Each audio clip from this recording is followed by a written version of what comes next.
Hi guys, I am First 87 and I'm not only a Minecraft fan, I'm a rugby league fan, and yeah, I will be showing you a bit of rugby league on telly on Sky Sports, but I'll only be showing the build.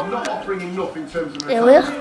It's very subtle, but it's, you know, if you cast your mind back to when Mr. Tompkins, for example, put himself in the attacking line last year, always giving himself an option. And as Gaskell takes this ball here, he comes into the shot, he's Kearney, and here he is. And for me, that's not offering enough. Yes, he's potentially taking on a short hit ball, but for me, not offering enough threat. It should be on the outside. And because of that, it's well defended. Can you just scroll that back a second, John? I want to have a look at, we talked about the options. If you scroll it back to Gaskell getting the ball in his hands. Yeah, whether or not the pass for Gaskell is here to Jamie Foster. If you just saw it there, Gaskell rock backs onto his inside foot, perhaps coming out off that inside foot or passing a longer ball. He's got a winger free on the outside. Notwithstanding that, I still think that Kenny could make more of his positional play. I thought it was, you know, something that was lacking a little bit. Maybe yes, you can put it down to some ring rustiness. These are professional players though. Last clip, here's Kearney again, and unfortunately, again for me, not doing enough. He should be on the outside, and he's not doing enough. And Castleford again, they're able to defend with relative ease, and they're not offering enough really in terms of attack, in terms of questioning that defensive line. They need to fix that up. What will the level of threat be now? Let me get the prediction please off you. I'm going to go for Wakefield win. Wakefield Trinity Wildcats from John Wells. Back to you, Eddie. And Brian sitting firmly on the fence, of course, as he should. Paul, you know, Gareth Carvel and Jared Samet going season's eve. If you look down the list of players that they've lost some big stars, Lou Lear, Jamie Langley, you know, the list is almost endless.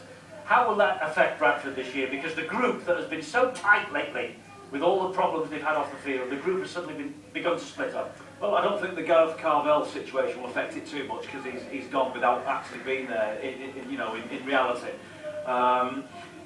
But for me, with the Bradford Bulls, this is about how you galvanise from this point. And I don't know whether there's a better team in Super League than the Bradford Bulls are fighting against adversity. It really can forge the troops together. I'd like to see Bradford in this game simply play completion, kick and chase. And I'd really like to see their defence very, very tight, very, very aggressive, which sends a signal to everyone that they're not going to be the rubbing rags for anyone this season. You know, they've had awful issues off the field, and the only way that you can say that, there's not a magic wand, there's no marketing gimmick that's going to put that right.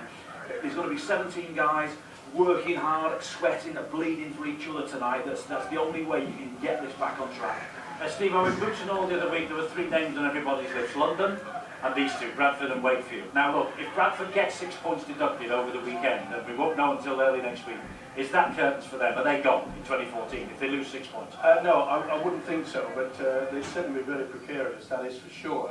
I think everybody would agree that the London Broncos, after the performance last weekend, that they would be odds on, and they are by the bookies. It's as simple as that. The only thing about this game tonight is that Bradford realise that they'll probably get points deducted. Let's hope it's only 2, but they are saying it's going to be 6. And that can be very difficult, but after 80 minutes tonight, that could only be 4. That's why it's so important. You know, Francis Cummins, he knows that they're going to fight. It's like, backs to the wall, fellas. We are going to really get it against it, because everybody is perhaps, they're predicting that Wakefield will win tonight. And Richard Agar should feel very confident. But the one thing that I do like about those 2 coaches, they will give other people a chance. And you look through the list, especially Paul McShane, a good opportunity to just show the world, the rest of the world in rugby league, that he's a very, very good player. It's the same with Gaskell. Gaskell, was shunted away and he's given the opportunity. And it's games like that tonight where they can show the rugby league world that they are very talented players. Indeed so, and the coaches can show that they're very talented coaches. Tony Way at London, Richard Agar at Wakefield, Francis Cummins at Bradford. If any of them get out of the trouble they apparently have got coming at the end of this season, they could easily be Coach of the Year, couldn't they? Well, time for a short break right now. When we come back, we will be getting a unique insight into the lives of the players as we go and talk to some of them. And, of course, we will be getting some insights into the secret life of life in a rugby league dressing room. You generally find that in the gym is where you find the lads that are not necessarily lazy.